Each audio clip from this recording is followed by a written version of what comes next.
She's the most successful woman to ever hit video games. With 10 years, $15 billion, and 30 million games under her belt, Lara Croft has gone from idea to icon. Here's where it all started. In 1995, a young British animator named Toby Gard had an idea for a brand new type of adventure game. Featuring a male lead, the 3D third-person shooter was set in mysterious Egyptian pyramids and Aztec temples. The original idea for Tomb Raider was to make a game like actually an interactive movie. It got me incredibly excited, and that was really the core idea. A core idea he had while working at Core Design in the small UK town of Derby. He said, well, I fancied doing this game in pyramids. And I said, yeah, that's kind of cool. And he's got this guy on the screen with a whip and a hat. And I said, that's why he's bloody Indiana Jones. I mean, you know, you can't do this. So began the quest to design the character into something truly original. The leading man underwent, well, a sex change. Early iterations were based on a South American woman named Lara Cruz. Core Design wanted a UK-friendlier name. The name Croft came out of the phone book. The team sat down and the writer came down with the phone book and just went through the pages and called out things that caught our eye, and we'd go, oh, no. Several names were put to a vote. Lara Croft took first place. Gard's gift to his new heroine, an unreal endowment. The goal was to have her as an exaggerated representation of the female form. That was the reason why she has such an exaggerated and caricatured figure, especially at that time when realism was impossible anyways. And suddenly there she was, Lara Croft on screen. Love at first sight. Hardly the case with one of Lara's hopeful platforms, the Sony PlayStation. Believe it or not, Sony USA initially rejected early versions of Tomb Raider, asking for more materials and a better game. Long hours and late nights became the norm for the six-man creative team at Core Design, including an ambitious young engineer fresh out of school named Gavin Rummery. I created this tool called Room Edit because the whole game was set in tombs, and it seemed a very good idea. We built rooms connected through a doorway into another room. I was thinking like Tutankhamun's tomb, things like that. That's the kind of thing we'd be doing. The results? A groundbreaking and innovative system of grids and complex levels. The intuitive control system allowed a vast set of athletic moves and mobility through water, which would blow popular 2D side-scrollers of the time out of the water. Sony was sold and eventually got on board alongside Sega Saturn. On Halloween Day 1996, Tomb Raider hit store shelves. The title's impact on the industry was instantaneous. Praised by critics for its gorgeous graphics, crisp full-motion video cutscenes and unprecedented gameplay, Core Design and parent company Eidos had a hit. The first day of sales was extraordinary. You know, she went straight to #1 in a matter of minutes, effectively, and stayed there for a very, very long time. We as a company realised this was not just a video game. It had all the attributes, all the foundations, all the platforms to actually turn it into a true entertainment product. I've been told that if you took all of the copies of Tomb Raider that were sold and piled them one on top of the other, you'd have a building 27 times the height of the Eiffel Tower. What a monstrous, monstrous hit it is. But not everyone decided to share in the riches. In 1997, at the height of Tomb Raider's commercial success, Lara's creator decided to leave the company. Because a character like Lara Croft is essentially an asset for a company, there's always going to be opportunities for sorts of cross-promotional stuff. I certainly had a major problem with the way that Lara was being portrayed in the beginning of the franchise. I don't think that the character would ever get into Maxim-style poses. Lara was his baby, and then people got on top of it, and they suddenly went, right, we're going to do it this, we're going to do that. And he really resented that, and he really didn't like that. That really upset him a lot. With 7 million units of Tomb Raider sold, Eidos knew the show had to go on. Designers at Core instantly began work on a sequel. Toby was gone, but the question remained. Would Lara work without her creator?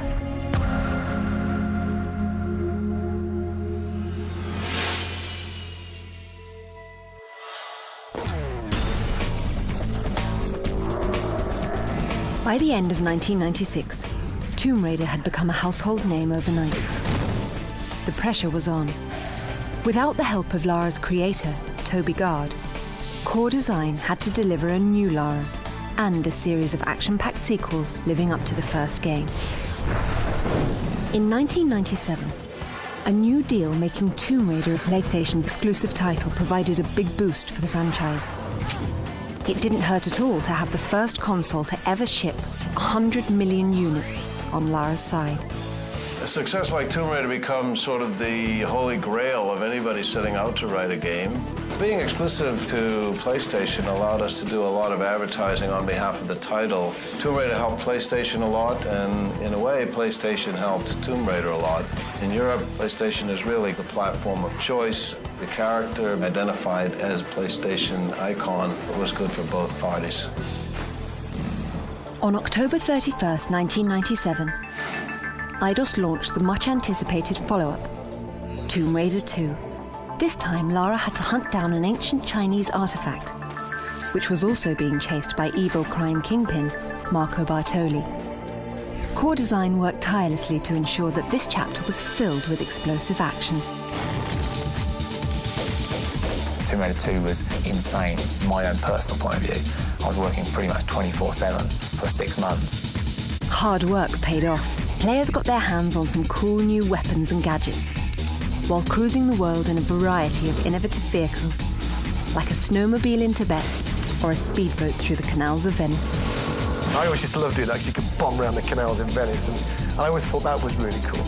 And so did the rest of the world. Part 2 was an instant hit, selling 7 million copies worldwide.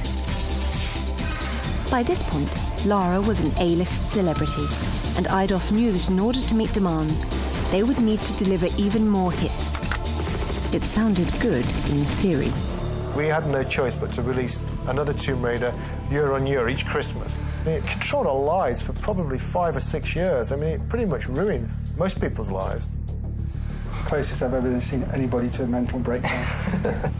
Fans just wanted more Lara.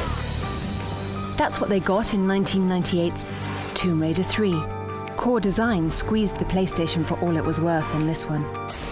Top-notch graphics and innovative non-linear play accompanied Lara's trip out of the tombs and into London and the States. By 1999, Eidos knew it was time to evolve the franchise yet again. Tomb Raider 4, The Last Revelation, promised improved visuals and even graced a brand new console, the Sega Dreamcast. We'd get feedback from Tomb Raider 3 from a lot of people who felt we had gone too modern. So then Tomb Raider 4, we very much went back to the tomb. It was all set in Egypt. Personally, that's probably my favourite game. Certainly. It just felt like this is a complete game rather than a series of episodes. Developers had a nasty surprise for longtime fans. The game's cliffhanger ending showed Lara being buried alive in a tomb of her very own. People's feelings about Lara are actually quite mixed at Core in a way, because she was, in a sense, almost their taskmaster. You know, she was the one forcing them to get these games out year after year. In a strange way, they actually went as far as trying to kill her off in Tomb Raider 4, just to try and avoid having to do Tomb Raider 5. I think the reason we attempted to kill Lara off was because we really thought we'd exhausted what we could do with the franchise. Seeing Lara falling down a gigantic hole in the middle of the pyramid was quite a joyous moment, so we all, went for a few pints and celebrated the death of Lara, but she came back and got us, you see. Lara promptly returned in 2000's Tomb Raider Chronicles. Sort of. The game unfolded entirely in a series of flashbacks, narrated by Lara's friends, who believed she was dead. She will live on forever in our hearts. As far as we were concerned, we'd kind of killed her off. So Tomb Raider 5, we did the best job we could, but whether our hearts were in it or not, I'm not entirely certain. By then, Lara was running out of breath. The franchise pushed the PlayStation 1 to its technical limits. Reviews and sales started to fall. Developers listened to fan feedback and began working on a brand new chapter in the story of Lara Croft, titled Tomb Raider: The Angel of Darkness. Little did they know what trouble was waiting around the corner.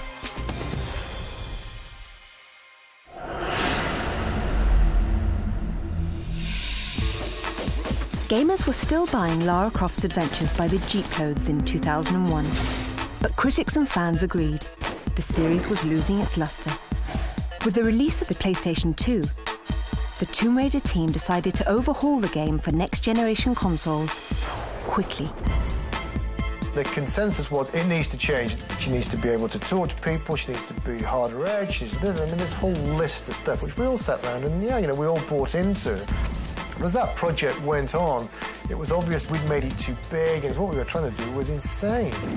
I mean, just mad. The time limit wasn't really enough. The team size wasn't enough. Missed loads of deadlines. Angels and Darkness was forced out before it was really ready. In late 2003, the ambitious Tomb Raider, The Angel of Darkness, was released worldwide, with some mixed results. Initial sales were strong thanks to an aggressive ad campaign, but critically, the game received lower scores for its glitchy graphics and awkward control scheme. I don't think you'd ever get anybody else to admit to Angel of Darkness that it was their fault. Ultimately, it was my fault, and I paid for that with my job, which I'm very happy about that. But it was done by committee, so you live or die by the sword. At the same time, players were migrating to newer action-adventure games. After The Angel of Darkness, Eidos made a tough decision. Stop. We're going to have to take this away. We've got to this Jewel in the Crown franchise. We've got to be seen to be making a new start, so they took it over and gave it to the Crystal Dynamics in the States. In order to creatively jumpstart the series, developers at Crystal Dynamics knew they would have to make some big changes for Eidos, while staying true to the series' roots. Coming back and starting to work on Tomb Raider Legend posed a number of challenges, because one of the biggest questions that were asked was, is the franchise still alive today? Is the consumer interested? An old friend jumped in to help answer those questions. Toby Gard. Wiser from the experience of a decade earlier, Gard wanted to rekindle an old flame. I wanted to get back involved because I felt like I could help to sort of guide the brand and guide Lara back in a sort of direction I thought that the original Tomb Raider was taking it. With Toby's help, developers started the difficult task of reinventing the series. The overhaul began with the leading lady herself. For the newest game, the buxom booty hunter received a full body change. I decided to sort of turn it on its head, how we were approaching the character design, which was to keep very, very caricatured proportions and shape, but then go for real realism in terms of muscle and bone structure and detail. Next up, Crystal Dynamics made Lara's actions much more fluid, allowing killer combinations of moves. Like a pro gymnast, Lara could run, jump and flip through Legend's intricate tombs. The new environments were a huge draw for longtime fans. In April of 2006, Eidos released Tomb Raider Legend. In the opening scene, 9-year-old Lara was traveling with her mother when the plane crash-landed in the Himalayas. The Crofts stumbled on an ancient artifact, and Lara's mother accidentally got sucked into a bizarre time rift. The concept is this plane crash that she suffered at a young age in the Himalayas and having to escape on her own, breaking her out of this sort of cozy lifestyle. Critics loved the revamped control scheme and called it a true return to the series' roots. The changes paid off. Legends sold over 3 million copies worldwide, becoming the fastest-selling Tomb Raider game ever. Thanks to the daring facelift, the Tomb Raider series was back on track, and fans couldn't be happier. We've just really scratched the surface of what you can do with Tomb Raider up until now, and so the future, it's just going to hold so much more.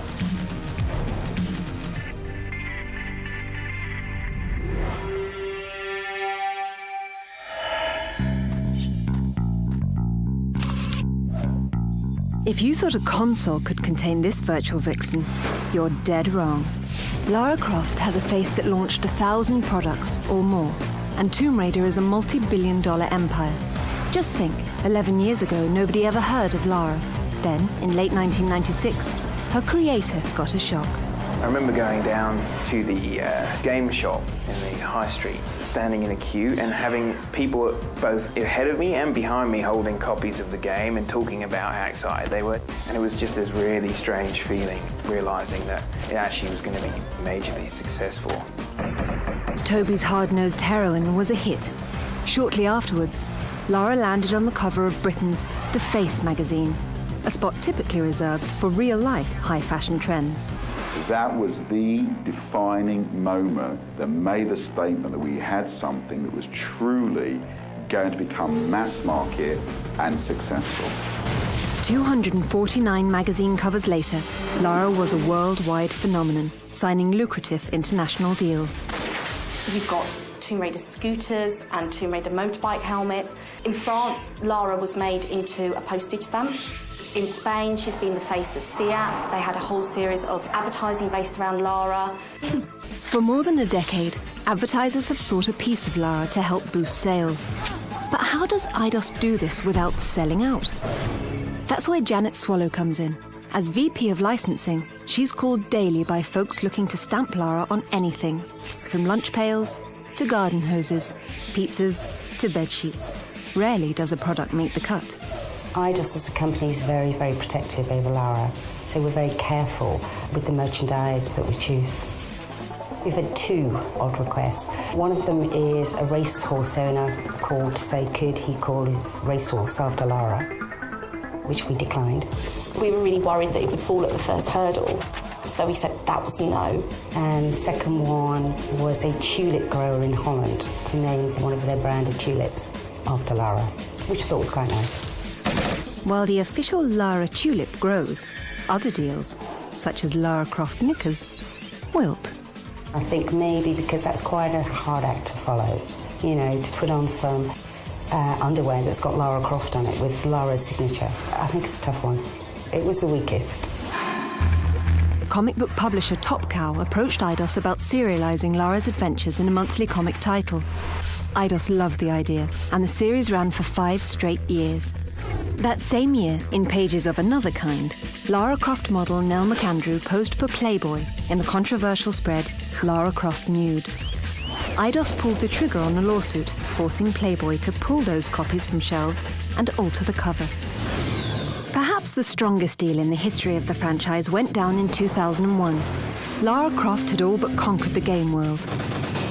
So, what's a young woman to do? Simple. Head to Hollywood. But first, film producer Lloyd Levin had to convince studio execs to take a little gamble on Lara. There was very little awareness within the movie industry about the potential of video games.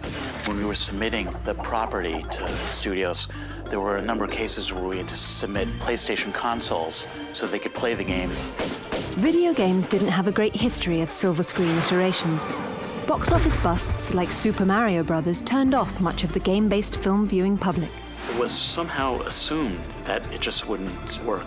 We never had any doubt, and we knew that it was a great opportunity to actually do something that was a little bit unprecedented. Paramount took a swing at the pitch and hit a grand slam.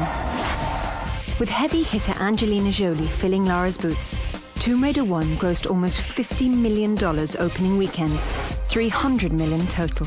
The film eclipsed Alien as the highest moneymaker with a female lead. A second Tomb Raider followed in 2003, and buzz about a third movie can now be heard worldwide. Looking ahead, there's sure to be plenty more Lara coming your way. From an animated series to a theme park, the whole world is still Croft crazy.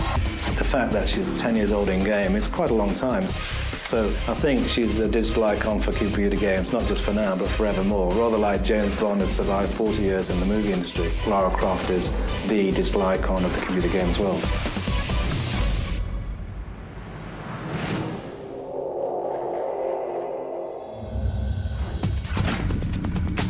As a franchise, Tomb Raider has done just about anything a video game can do. But there's always room for another first. Through the years, Eidos has chosen one young lady to be Lara. For the first time ever, all past live-action Laras come together for a high-profile photo shoot. For Ian Livingston, creative director at Eidos, it's a family reunion of sorts. I've been so pleased to be the real Lara's father, to see all my daughters back here in one room again, all giggling and reminiscing about their days of Lara Croft. It's fantastic, and they're all enjoying it, I'm pleased to say. I think I'm the only one who's really aged. They all look amazing. Here's a year-by-year look at a decade of devastatingly dashing dames.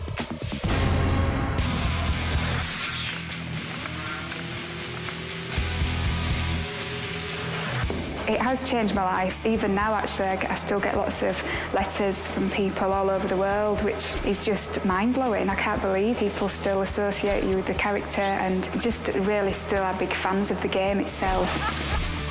Having a child is amazing. What can I say? It's the best thing that I've ever done, and I think it really makes me realise what life's about. It kind of puts everything in perspective.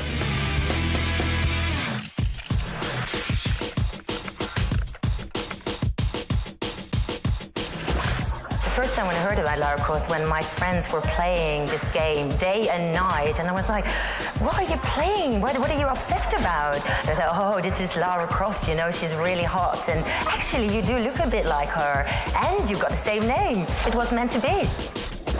When I went to character, I felt very strong, very confident, very sexy, very powerful, because, you know, Lara Croft is all that.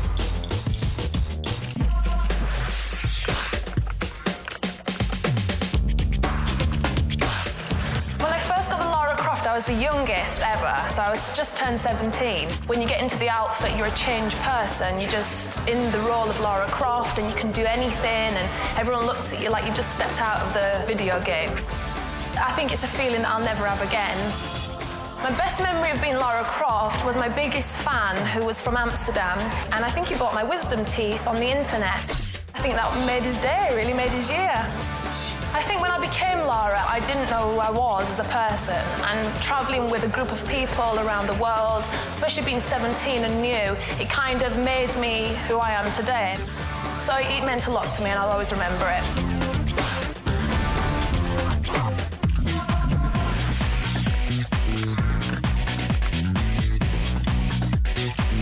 I definitely felt a character transformation because it was really stepping into Lara's skin. I was really out there and ready to kick some ass.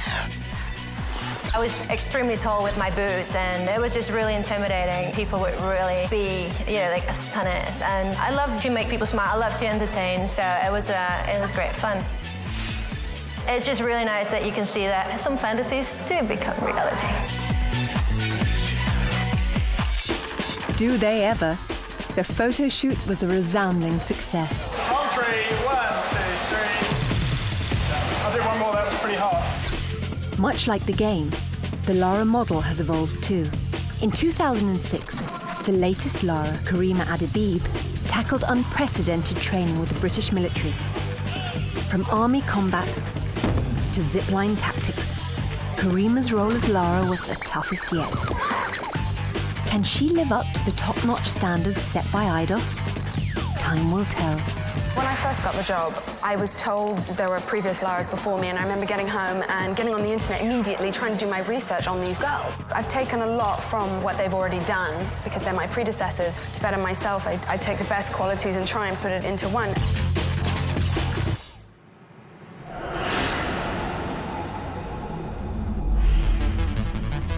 Leipzig, Germany. Nearly 200,000 people prepare to descend on the largest video game conference in the world. They want two things: a look at the latest games and a glimpse of Karima Adabib. Her journey here began when she was just 10 years old. Everyone in school was talking about this new game that was coming out, Lara Croft. So I kept begging my mum, please, I want it for Christmas, I want it for Christmas. So I got it, and I was just obsessed with it. So began Karima's training to assume the role of her own childhood heroine. Growing up in Morocco, I spent a lot of my time exploring, hiking, playing a lot of sports, living in the sun. At 18, athletic by nature and a gamer at heart, Karima had a go at modelling. I got this call saying there's a casting for Lara Croft. I'm Lara Croft. Lady Lara Croft. Lara Croft. Lara Croft. I am the girl for this mission. With more than 1,000 models gunning for a rather unique role, the competition was tough. But Eidos knew right away who their Lara would be. She's obviously a very striking young lady. She's very intelligent. She speaks 6 languages. Karima is just extremely gifted at working a crowd. She gives every single person a little piece of her. Karima is about to wade into a sea of 183,000 convention visitors, 2,600 journalists, and 368 exhibitors from 25 countries. To be honest, I don't know whether it's the weight of the boots or whether it's the heaviness of the holsters. This sort of strange thing happens to me. The arms go up, the elbows go out, the back stands straight. I turn into Lara. A brand ambassador for a franchise that has sold more than 30 million units worldwide, Karima's day is an adventure itself. The first time someone held a mic in my face, it was awful. I couldn't stop shaking, stuttering, stumbling, but now it's just like second nature. I find that now the people that are putting the mics in my face are shaking. Thank you, it's a pleasure. Lara is intimidating. I do get asked a lot of the same questions. One of them being, how do I feel about Angelina Jolie? You played in the film, I heard. No. I was in Alien vs. Predator. Yes, I was a sacrificial maiden. I got killed by a face hugger. What else? How did I get the job? What I was doing before the job? What are my intentions later on? Do I want to be an actress? Do I want to be a writer, an astronaut? Do I have a boyfriend? Am I going to get rid of him? What happens on level 7? And Karima knows exactly what happens on level 7. A fact that does not escape fans' chat rooms, blogs, and message boards. Do a hitman. All the boys love her.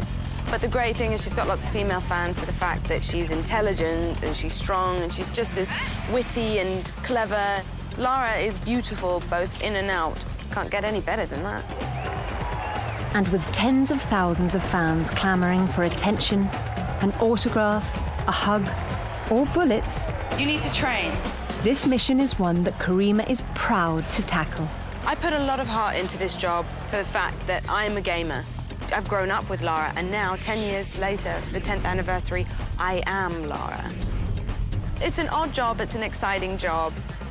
It's a job that takes you all around the world. Who knew you could be Lara Croft as your day job?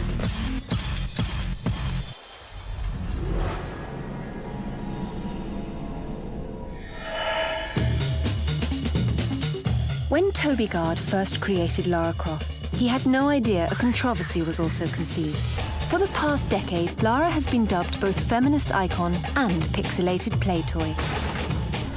In terms of how females have been portrayed in games up until Tomb Raider 1, they had been often portrayed purely as objects, and normally damsels in distress or just terrible fantasy sort of dominatrix-type characters.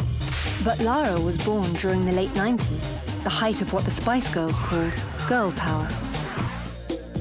Even still, at the time, convincing execs to let a woman star in her own game proved difficult. Traditionally, all games had male characters because they were played by boys. But these boys hadn't stopped playing games, they just got older. And what would they rather look at? Hedgehog, Plumber, or Lara Croft's firm bum? With the benefit of hindsight, no pun intended, there's an obvious answer.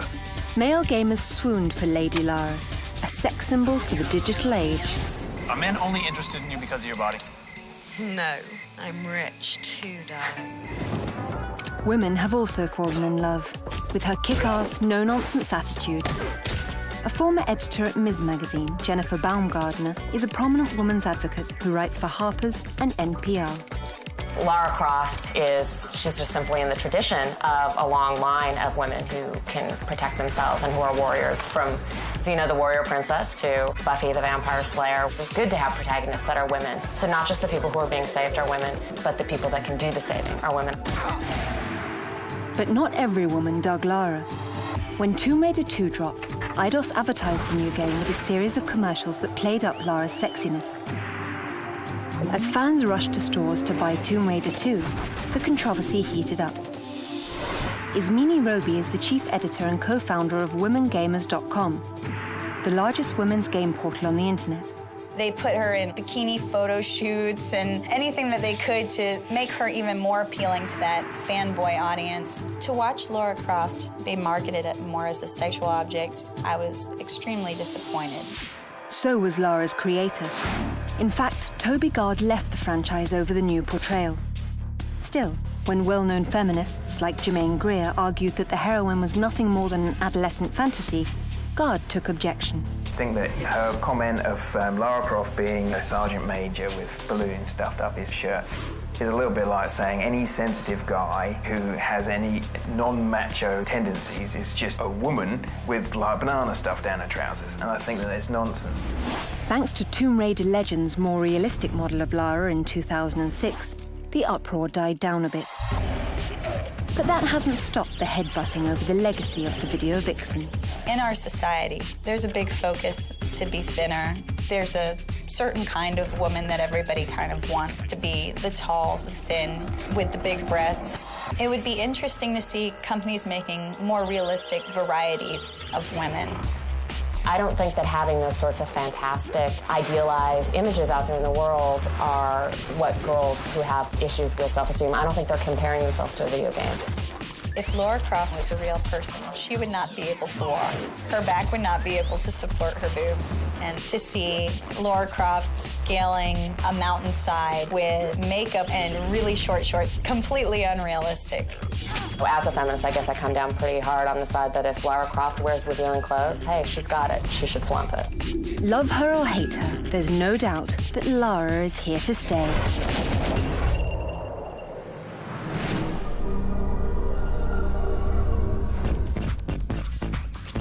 When it comes to fans, there are few more passionate than Lara lovers.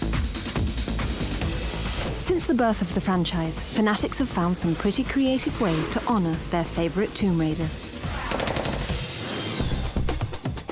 Katie Fleming, a 20-year-old student from Canada, has created one of the web's most popular Tomb Raider fan sites and authored 10 original novellas based on Lara. Lara arched her body midway to decrease her overall distance and landed half a foot from where she eyeballed. Not bad.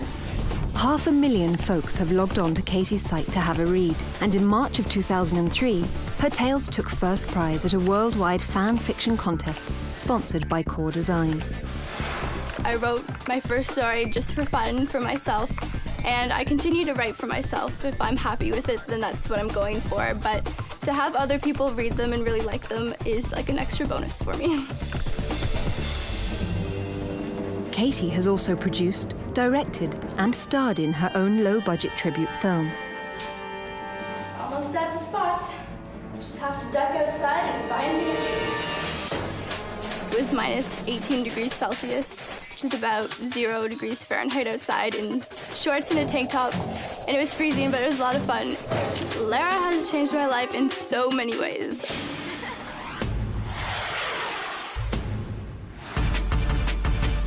Chantal Slagmolen from Amsterdam claims that she is Lara's #1 fan. There was a lookalike contest and I decided to enter. I did not win, unfortunately, but from then on I really got interested in it and it was loads of fun to do. Her stunningly accurate portrayal made Chantal a celebrity among Lara fans. She's been invited to conventions around the globe and was chosen as a stand-in for design work on Tomb Raider Chronicles. Chantal drew from her work with Eidos and started doing drawings of her own. I mainly do just single drawings of Lara. It starts off with a small sketch and then it gets transferred to the computer, and depending on that, I digitally color it or just digitally ink it. She eventually fell in love with the art form and made a life-changing decision. I was studying computer science, and while being around Lara and in the environment Lara was created in, she sort of inspired me to go to art school, which I finished now with a degree, and doing graphic designer jobs, which I really love. We're the world's biggest Tomb Raider fans because nobody else ever got one of these from her. In 2001, Lara tackled the role of matchmaker for a pair of fansite forum surfers. codenames Goran Agar and Catsupen Ponytail. He lived in Germany. She lived in Canada. No distance was too great for these Lara lovers. Cat flew to Goran, and it was love at first sight. Lara Croft brought us together, and she's been all around us since then. When we entered the office of the Registrar of Marriages, what was hanging behind his desk was a Tomb Raider poster. I mean, what better signs do you want? Their honeymoon was even a retracing of Lara's steps in Tomb Raider 3. Today, the domestic duo spends time caring for their brood. A collection of life-size Lara statues considered one of the largest in the world. This house we built with our Lara Croft figures in mind. We wanted to have places to display them to their full potential. And I think we've managed to pull it off pretty well. Quite well. The healthy obsession doesn't stop there. Goran and Kat both started their own Tomb Raider websites, and Goran actually reworked a level of Tomb Raider legend with someone close to his heart in the lead role. Just in case you're wondering, that's their wedding portrait above the mantle. None of what you see around us would have happened if we never met Lara Croft. If we never played Tomb Raider, we would never have gone to Eidos' forum, and we would never have met each other, and we would never have married. And that would have been a damn shame. So Lara Croft basically made us happy. Yes. She gave us the biggest gift we've ever gotten.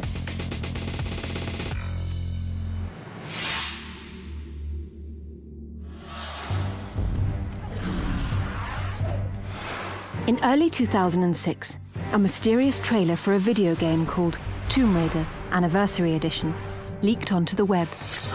Within minutes, fans around the globe were buzzing over what appeared to be the next Tomb Raider, coinciding with Lara Croft's 10th birthday. The video was not a true representation of an upcoming game, but Eidos did confirm they were creating a new action-packed game based on the original Tomb Raider. There was a kind of a series of emotions that we went through when we found out that we were going to get to make the next Tomb Raider game. You kind of realize, holy crap, we have to make the next Tomb Raider. There's a great sense of responsibility on our shoulders and reverence to the original game that we don't want to mess up in any way. But just why did they come up with a plan to enhance Lara's first adventure? Who better to answer that question than the man who started it all? This gives us an opportunity to actually tell the story that we were trying to tell in the first place, and also to put a bit more emotional resonance into it. I wanted to bring more of an emotional sort of side to the story, so it kind of evolved into more of a question, Lara discovering how far she's willing to go to pursue her sort of goals, how far she'll step beyond sort of what's morally acceptable to achieve her goals. And that, I think that's very interesting. Developers at Crystal Dynamics knew that updating the classic was a challenge even a new and improved Lara might be afraid to tackle.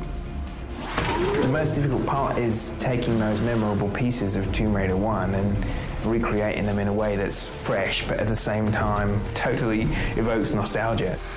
To better understand why the original game deserved an encore, developers went back and played it again, and again, and again. We went back, played through it, really to make sure that we're hitting all the things that people remember from the original game.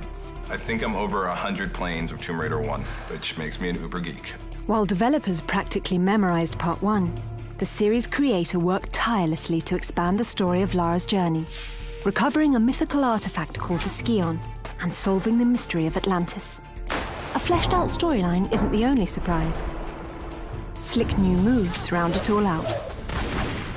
She's now got a grapple, she has more moves than she had in the original game. We're improving where we can while still trying to stay within the boundaries of what the original game was really about. You're going to get your nostalgia, you're going to get those locations you remember, those encounters you remember, but they're just going to be executed at a much higher production level. Along with higher production value, gamers can expect to hear a newly orchestrated version of the original classic score. Making music to our ears is the job of Troels Volman, composer for Tomb Raider Anniversary. With Anniversary Edition, it's really about being faithful to the old games. I think everybody will recognize that the old themes are there. They'll absolutely know all the tunes. The main theme is scored exactly the same way, but just with a little more advanced types of orchestration on it. Enhancements don't stop there. Players will get some pretty interesting eye candy this time around. My favorite part of the game would have to be the T-Rex fight. I mean, everybody sort of remembers that from the first one, so we brought it back and we're trying to make it as great as we can to really hit everybody's expectations of what their memory of the original game is. The bit I'm most excited about seeing is the cat mummies. They're definitely not cute.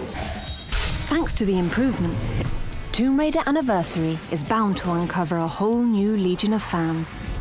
Gamers from the crypts of Cairo to the tombs of Tunisia are keyed up for Lara's big birthday bash. If we have one message for the fans out there, it's that we're doing our best to make a faithful recreation of the original Tomb Raider experience, and that we're really doing it for you guys, and we hope you enjoy it.